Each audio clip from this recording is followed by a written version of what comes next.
패밀리 여러분 안녕하세요. 살빼남입니다. 다이어트 할 때 지방은 어떻게 섭취하시나요? 왠지 생각에 삼겹살은 동물성 지방이라 살이 찔 것 같고요, 이 해바라기 씨로 만든 기름은 식물성 지방이라 살이 좀 안 찔 것 같아요. 그런데 또 요새 들어보니까 동물성 지방이 오히려 좋다고도 하고 식물성 지방 중에도 나쁜 애도 있다, 오히려 더 나쁠 수도 있다, 이런 이야기도 또 있어요. 과연 어떤 게 맞는 걸까요? 일단 동물성 지방과 식물성 지방이 뭐가 다른지부터 알아야겠죠. 동물성 지방은 보통 포화지방산이 많고요, 식물성 지방은 불포화지방산이 좀 더 많습니다. 그래서 사람들이 동물성 지방은 포화지방이다, 식물성 지방은 불포화지방이다, 이렇게 얘기를 하는 거죠. 어려운 말 같지만요, 정말 쉽게 설명드릴게요. 굉장히 쉬운 겁니다. 사실 여기서는요, 이 포화라는 단어만 알면 돼요. 포화는 무언가로 꽉 차서 더 이상 채울 수 없을 때를 말하죠. 뭐로 꽉 찬 거냐? H, 하이드로젠, 즉 수소로 꽉 찬 거를 말하는 겁니다. 그게 다예요. 어려울 것 없이 여기 그림 보시면 이해가 쉬울 겁니다. 포화지방산과 불포화지방산 다른 게 뭐죠? 눈에 딱 보여요. 포화지방산은 C 있죠, C. 그 모든 C가 짝대기 하나씩으로 연결돼 있어요. 짝대기 하나씩. 그리고 H가 또 두 개가 또 달려 있죠. 그래서 위아래 H 두 개, 양옆으로 C 두 개, 이렇게 짝대기 하나씩 해서 다 달려 있어요. 그런데 불포화지방산은 중간에 짝대기 두 개가 C를 연결한 게 분명히 보입니다. 그 연결 부분에 또 보시면 H는 하나씩만 달려 있어요. 이게 뭐냐면 C는 원래 짝대기가 4개 있다고 그냥 쉽게 보시면 되는데, 그 4개 있는 거에서 양옆으로 C를 연결을 하는데 짝대기 한 개씩 딱 쓰고요. 그리고 또 H 한 개당 짝대기 한 개에서 이렇게 위아래로 짝대기 또 한 개씩 쓰고 나면은 짝대기 4개를 쓰게 되는 거죠. 그런데 이 불포화 지방산 같은 경우는 H 하나밖에 없으니까 짝대기 하나밖에 안 쓰고, 그럼 짝대기 4개 중에 한 개가 남아요. 그 남는 거를 옆에 C에다가 2개를 해서 쓰게 된다는 겁니다. 그래서 이렇게 이중으로 짝대기로 된 거를 이중 연결이라고도 하는데, 얼핏 생각하기에 이중 연결이 더 단단하고 더 좋을 것 같지만 그렇지가 않아요.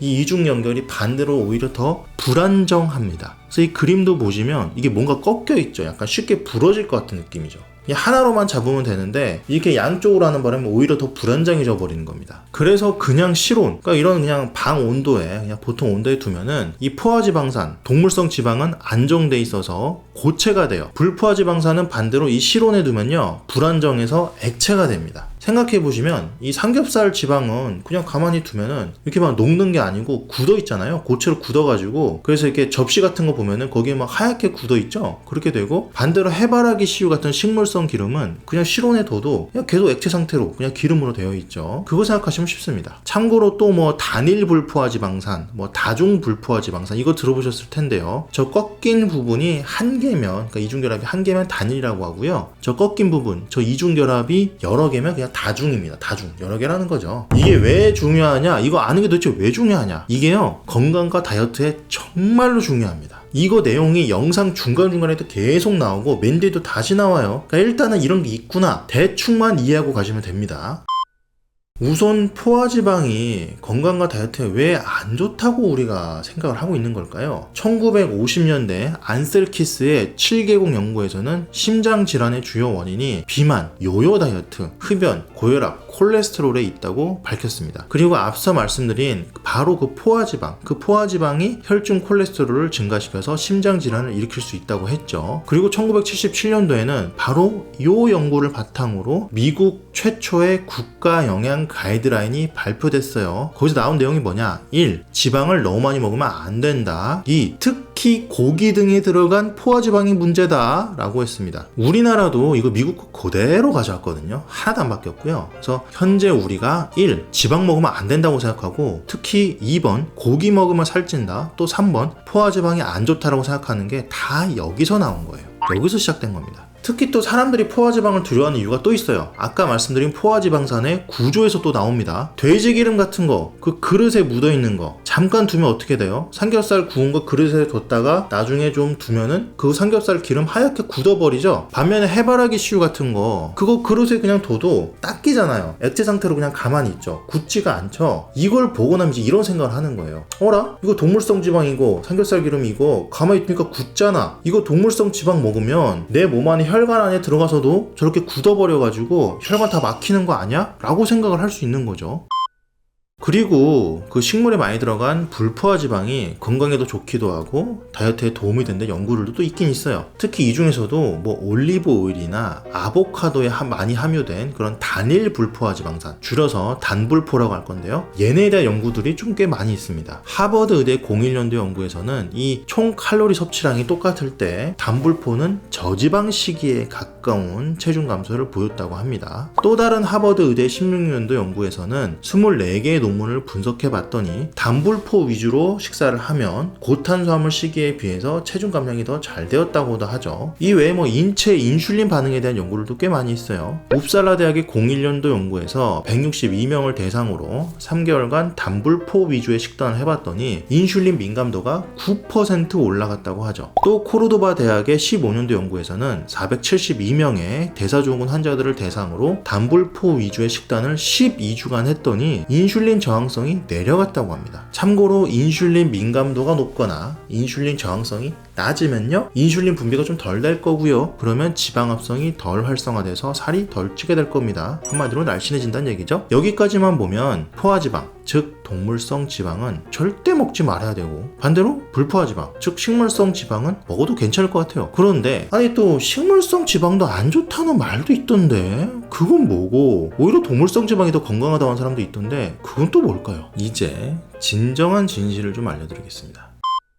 애초에 앞서 말씀드린 7개국 연구를 주관한 안셀키스 박사는 먹는 지방에만 주의를 기울이는 것은 거의 효과가 없습니다 라고 말한 적이 있어요. 왜냐하면 우리가 먹는 지방은 콜레스테롤 문제에 거의 영향을 미치지 않기 때문이죠. 콜레스테롤은 간에서 만들어지는데 우리가 지방을 많이 먹으면 간은 콜레스테롤을 알아서 적게 만듭니다. 따라서 우리가 먹는 지방의 양은 혈중 콜레스테롤에 미치는 영향이 적어요. 단지 커네티컷 대학의 15년도 연구에서도 나오듯이 전체 인구 중 최대 25% 정도의 사람들은 먹는 지방이 몸에 나쁜 LDL과 몸에 좋은 HDL 콜레스테롤을 둘 다 동시에 증가시키기 때문에 이 사람들은 뭐 조금 조심을 해야 될 수도 있겠죠. 어쨌든 좋은 것도 동시에 늘어난다는 겁니다. 좀 애매할 수 있는 거죠. 그리고 또 포화지방이라고 다 나쁜 게 아니에요. 포화지방마다 이 사슬에 탄소가 짝수인지 홀수인지도 중요합니다. 사슬이 뭐냐면 아까 그 포화지방 말씀드릴 때 이렇게 길게 늘어져 있는 그거 있죠? 그거 얘기하는 겁니다. 그게 이제 캠브리지 대학의 14년도 연구에서 16,000명의 유럽 성인을 대상으로 연구를 해봤더니 짝수계의 탄소를 가진 포화지방산은 제2형 당뇨병 위험을 높였고요. 홀수계는 당뇨병 위험을 오히려 낮췄습니다. 짝수계의 포화지방에는 뭐 코코아 버터 아니면 뭐 완전 수소화된 식물성 오일 등이 있고요. 자, 여기서 식물성 오일은 원래는 불포화죠? 근데 그거 완전 포화시킨 겁니다. 인공적으로 말이죠. 걔네가 좀 안 좋을 수 있다는 거고, 그리고 홀수계의 포화지방에는 헵타데카노산과 펜타데카노산이 있는데 주로 소고기하고 유제품에서 또 나옵니다. 그리고 지방을 구분하는 또 다른 기준이 있는데 바로 지방 사슬의 길이입니다. 이건 지방마다 다 다른데요. 짧은 사슬, 탄소 6개 미만인 거, 아니면 뭐 중간 사슬, 탄소가 6개에서 10개 사이인 거, 그리고 긴 사슬, 탄소가 12개에서 22개 사이인 거, 그리고 매우 긴 사슬, 탄소가 22개 이상인 거가 있어요. 캠브리지 대학의 14년도 연구에서 16,000명의 유럽 성인을 대상으로 연구를 했을 때 매우 긴 사슬 지방산 VLCFA를 섭취를 하면은 제2형 당뇨병 위험이 감소했어요. 그러면 이 매우 긴 사슬 지방은 주로 뭐 어디에 있냐? 땅콩, 기름 등 견과류에서 또 많이 발견이 됩니다. 뭐 당연히 호두에도 있겠죠. 또 다른 문제는 우리는 동물성 지방은 다 포화지방이고 식물성 지방은 다 불포화지방인 줄 알지만 그렇지는 않아요. 여기 표를 좀 보세요. 여기 아마 놀라실 거예요. 돼지고기, 소고기에도요, 우리가 보통 식물성 지방이라고 생각하는 불포화지방이 있습니다. 심지어 보시면 포화지방보다요 불포화지방이 더 많아요. 그리고 우리는 돼지고기, 소고기라는 음식을 먹지 거기서 포지방을 빼서 먹는 게 아니잖아요. 또 있어요. 보시면 올리브 오일 같은 식물성 기름에도 포화지방이 있습니다. 심지어 코코넛 오일은 포화지방이 압도적으로 더 많아요. 즉 동물성 지방은 포화지방이다, 식물성 지방은 불포화지방이다, 이게 틀린 말이라는 거예요. 결론적으로 포화지방이라고 다 나쁜 것도 아니고요, 또 동물성 지방이라고 다 포화지방인 것도 아닙니다. 따라서 동물성 지방이 좋다 나쁘다 이렇게 단순하게 말해서는 절대 안 된다는 거예요. 다만 정말 안 좋다고 할 수 있는 녀석들이 따로 있습니다. 이 녀석들이 정말 나쁜 놈들인데 우리가 자꾸 엉뚱하게 다른 거에다가 딴 생각을 하는 게 문제인 겁니다. 다이어트와 건강의 진정한 적은요, 따로 있습니다. 바로 인공적인 지방과 트랜스 지방입니다. 일단 트랜스 지방은 음식 중에서는 뭐 도넛, 치킨 등 튀김 요리도 있고요. 케이크 등에 들어가는 마가린도 있습니다. 그리고 뭐 쇼트닝도 있고요. 즉 대부분의 공장 음식에 들어가는 녀석들입니다. 이외에도 또 아까 말씀드린 것처럼 식물성 기름이 원래 불포화가 많은데 그거를 전부 수소로 포화시킨, 인공적으로 포화시켜서 쓰는 그런 녀석들도 다 문제가 됩니다. 얘네가 왜 문제냐? 아까 말씀드린 포화와 불포화의 차이에서 나온 그 구조 있죠? 그 괜히 오래 말씀드린 게 아니에요. 그게 지금 또 나옵니다. 아까 말씀드린 것처럼 불포화 지방은 H가 없어서 모자르잖아요. 그러니까 포화되지 않고 다 차있지 않으니까 C끼리 작대기 두 개로 묶이는 게 있어요. 그리고 그 묶인 게 꺾인 거 보셨었죠? 자, 이게 실온에서는 불안정하기 때문에 액체 상태로 있습니다. 또 문제가 이렇게 불포화, 불안정하게 있으면요, 상하기가 쉬워요. 상하기가 쉽다는 게 뭐냐면 참기름이나 들기름 같은 게 이제 불포화 지방산 대표적인 것 중에 하나인데 얘네가 보관 조금 잘못해서 막 공기에 많이 노출되고 이러면 찐내나서 못 먹죠. 상하죠. 그게 불안정해서 그런 거예요. 불안정해서 산소에 닿으면 상하가 돼서 그런 겁니다. 그런데 그렇게 불안정하고 금방 상하면 이 식품 만들 때 쓰기 힘들 거 아니에요. 그냥 오랫동안 아무 때나 둬도 안 상해야 될 텐데 몇 개월 둬도 멀쩡해야 쓸 수가 있잖아요. 그래서 식품업계에서는요, 이러한 식물성 기름에 강제로 H를 쏟아 부어요. 아까 말씀드린 거죠. 강제로 H를 쏟아 부어서 불포화, H가 꽉 차 있지 않던 거를 그거 H 수소를 그냥 갖다 들이부어서 그거를 포화로 만들어 버립니다. 꽉 채워버린 거죠. 이렇게 인공적으로 H로 꽉 채우면은 사람이 자연에 없던 기름을 새로 사람이 인공적으로 만들어낸 겁니다. 오랫동안 안 상하고 쓰기 좋으니까요. 그리고 싸거든요. 그런데 리딩 대학의 2010년도 연구에 따르면 트랜스 지방은요, 체중 증가를 유발할 수 있습니다. 그 외에도 뭐 건강에 대해서는 뭐 심장병, 심혈관 질환 등등 뭐 트랜스 지방이라는 거를 그냥 단어를 유튜브에만 치셔도 워낙 안 좋은 게 많이 나오니까 뭐 넘어갈게요. 어쨌든 다이어트에도 건강에도 안 좋다는 이야기입니다. 우리가 흔히들 많이 먹는 뭐 식용유, 콩기름, 카놀라유, 해바라기 씨유 등등도 문제예요. 우리가 주로 요리에 쓰는 녀석들인데요. 이 녀석들은 자연적으로 짜내는 기름이 아니라 화학적으로 녹여서 만드는 기름입니다. 즉 인공적인 기름이죠. 문제는 이 녀석들의 오메가6 비중이 오메가3에 비해서 너무 높다는 건데요. 오메가3, 6는 다중 불포화 지방산이죠. 그 한 종류인데 오메가6의 비중이 너무 높으면 체중이 증가하는 경우도 있습니다. 식욕의 과학이란 책을 보면 이렇게 다음과 같은 그래프가 나오는데요. 오메가6가 많이 포함된 식물성 기름, 즉 공장에서 생산된 해바라기 씨유 등등을 많이 먹을수록 체중이 증가하였습니다. 즉 진정한 건강과 다이어트의 적은 동물성 지방과 포화 지방이라고 생각하지 마시고요. 진정한 적은 튀긴 기름인 트랜스 지방과 공장에서 나오는 기름이 문제가 되는 겁니다. 따라서 튀김 기름, 쇼트닝,